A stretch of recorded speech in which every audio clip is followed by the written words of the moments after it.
They who explain me shall have life everlasting.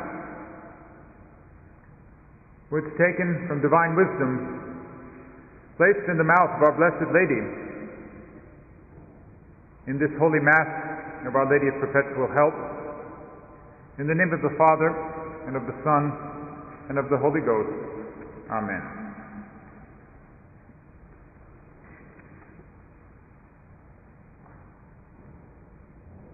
It's a great joy to be with all of you once again, now for my 7th novena to the Immaculate Conception here at St. Mary's. St. Mary's is now tied with the seminary. And indeed, the memories I've formed here and observing in so many beautiful details the spirit of the Institute of Christ the King now in many ways looms larger than my experience at seminary so long ago.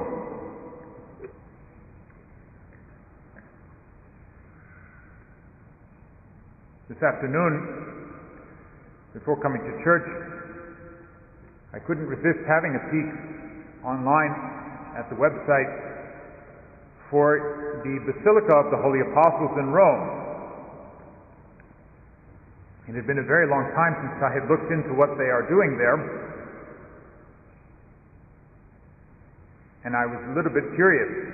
Wanted to make sure they were still doing things there just as our superiors told us they always did. Indeed, that is the case. I almost thought for a moment that perhaps they had copied our publicity here at St. Mary's in order to advertise their novena to the Immaculate Conception. I dare not suppose that they could have paid us such a compliment, for though the internet and other means of advertising are very new, this novena is very old. Even if we have been observing it here at St. Mary's now for many years, it cannot compare to the many centuries that it has been observed at that holy basilica. Some of you have heard these details before, but I doubt anyone knows them by heart, and so they bear repeating. First of all, tonight we observe a practice which is as old as Holy Mother Church. From the moment when our Blessed Savior ascended above the highest heavens to take his place at the right hand of the Father, the Church has always prayed novenas. In the liturgy, there are 2 official novenas. The first is, of course, the original, to which I just referred. The 9 days of prayer between the ascension of our Lord and the descent of the Holy Ghost at Pentecost. We were told during that time the apostles were gathered together with our Blessed Lady in prayer, expecting the coming of the promise of the Father. There is another observance which can be called a novena in the liturgy. We will come upon it very soon. It begins on December 17th and goes until Christmas. It is the 9 days starting on that day and ending on the feast itself, on Christmas. And this novena is a bit different from the one leading to Pentecost, for it ends on the feast itself. It does not conclude the day before. During that time we sing the O antiphons, the great antiphons, which form, in English, the hymn we know as O Come Emmanuel. And as divine providence would have it, this day, formerly known in the liturgy as the Vigil of St. Andrew, first called among the fishers of men, is the beginning of the novena to Our Lady of the Immaculate Conception on December 8th.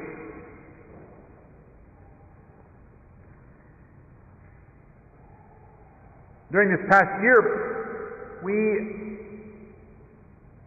have been looking back. We finished commemorating a rather grim 5th centenary, that is, the centenary of the Protestant Revolt in 1517. Tonight we hearken back 600 years to 1417 and the end of what was known as the Western Schism, that terrible century during which Europe was plunged into chaos because the Pope first left Rome to live in Avignon in France, and then we saw 2 and even 3 claimants to the papal throne at the same time. The faith was laid low throughout Europe. But in 1417, finally all claimants agreed to step aside so that a proper pope could be elected. This was Martin V. Martin V undertook then the restoration of the faith throughout Europe and the restoration of Christian Rome. He ordered the restoration of the ancient Roman Basilica of the Holy Apostles, which had existed since the 4th century, but had been destroyed by an earthquake a generation earlier. Later that century, in 1474, the Basilica was entrusted to the care of the conventual Franciscans.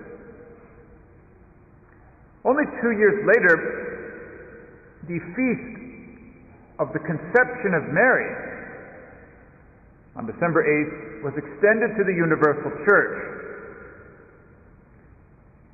The Franciscans, glorious defenders of the privilege of the Immaculate Conception since the Scholastic Age, were already celebrating this feast. And when they came into possession of the glorious Basilica of the Holy Apostles, they resolved to prepare for the celebration of that feast with a solemn novena. It seems that from the early 18th century, the custom has been for a cardinal or another Roman prelate to come each night of the novena to preach and celebrate Mass and all of the novena devotions. And so this very evening in Rome, the novena began precisely in that way. We have no cardinals among us this week, but we are very grateful for all the preachers who will be coming here to St. Mary's to proclaim the glories of our Immaculate Queen. Remembering that admonition which we hear from her in today's Mass, they who explain me shall have life everlasting. And it is under this promise that we understand the importance of the theme for the novena this year, the doctrine of Holy Mother Church concerning the Blessed Virgin Mary.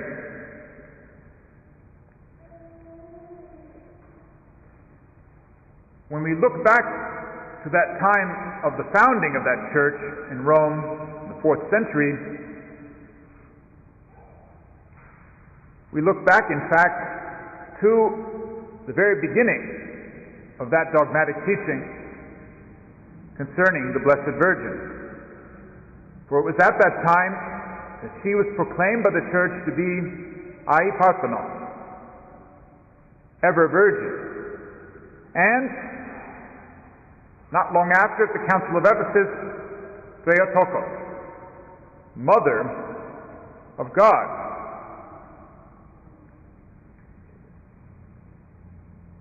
And tonight we share something very beautiful with that time. We share it with the solemn novena as it was celebrated tonight in Rome, as it was celebrated in Grituliano, and in other houses of the Institute. The beautiful feature of this novena, which is drawn from the Church's ancient treasures, a 4th century hymn, set later on by the Franciscans to a beautiful tone, a hymn which in its words is as old as that very Roman Basilica, the hymn Tota Pulchra est. Thou art all fair, O Mary, thou art all fair, and the stain is not in thee.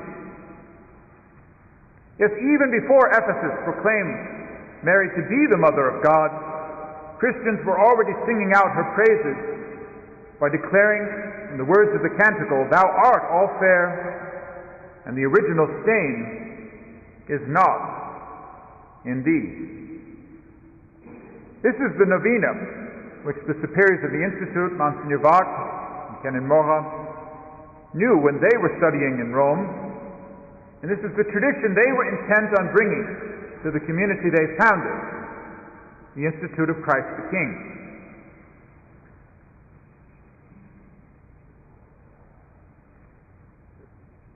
Let us all then pray for an increase of the virtue of faith and make that sovereign act of faith which comes from humbly and attentively listening to what is preached to us throughout this novena.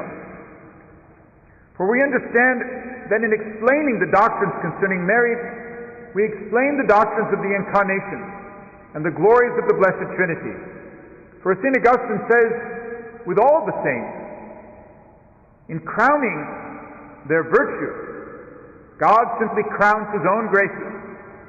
And so in explaining the doctrines concerning Mary, her perpetual virginity, her divine maternity, her Immaculate Conception, her Assumption, and her role in the economy of grace, we proclaim simply as she did so long ago in her Magnificat, the greatness of the Lord.